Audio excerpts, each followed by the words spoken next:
Hi friends, ఈరోజు simple and tasty Kerala style అరటికాయ fry ఎలా చేయాలో చూద్దాం రండి. ముందుగా అరటికాయని పీసెస్లా కట్ చేసుకొని పక్కన ఉంచుకోండి.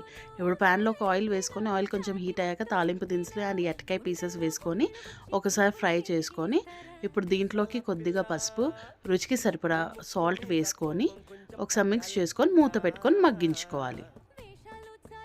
ఇప్పుడు ఈ కొంచెం మగ్గిన తర్వాత దీంట్లోకి రుచికి సరిపడా కారం అండ్ ముందుగానే ఫ్రై చేసి పౌడర్ చేసుకున్న మిరియాలు, మెంతులు, జీలకర్ర పౌడర్ వేసుకోండి. 1 టేబుల్ స్పూన్ వేసుకొని ఒకసారి మూత పెట్టుకొని ఒక 2 మినిట్స్ మగ్గించుకుంటే మీకు టేస్టీ అరటికాయ ఫ్రై రెడీ అయిపోతుంది. యాక్చువల్లీ నేను ఈరోజు ఇంట్లో రసం చేశాను. సో ఈ రసంకి కాంబినేషన్గా అరటికాయ ఫ్రై, ఎప్పుడు ఆలు ఫ్రైయే కాకుండా ఇలా ఒకసారి అరటికాయ ఫ్రై కూడా ట్రై చేయండి. పప్పుచారులోకి కానీ రసంలోకి కానీ చాలా టేస్టీగా ఉంటుంది. ఇప్పుడు ఒకసారి మా పాపని టేస్ట్ ఎలా ఉందో కనుక్కుందాం రండి.